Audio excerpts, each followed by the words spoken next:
আসসালামু আলাইকুম ওরহমতুল্লাহি ওবরকাতু। কি অবস্থা সবার? আশা করি সবাই ভালো আছেন।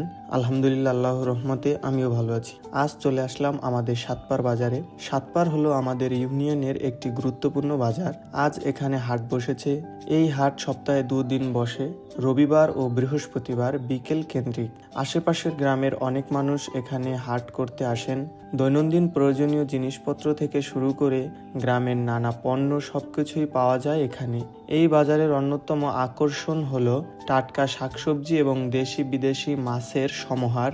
এখানে বিভিন্ন ধরনের তাজা সবজি পাওয়া যায়, যা স্থানীয় কৃষকরা সরাসরি বিক্রি করেন।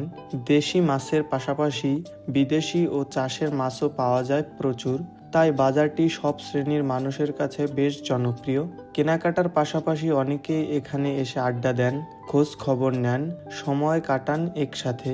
এভাবেই একটি হাট শুধু বাজার নয়, গ্রামীণ জীবনের এক গুরুত্বপূর্ণ অংশ হয়ে দাঁড়িয়েছে। ভিডিওটি ভালো লাগলে সবাই লাইক ও শেয়ার করবেন। আজ এ পর্যন্তই। সবাই ভালো থাকবেন, সুস্থ থাকবেন। আল্লাহ হাফেজ।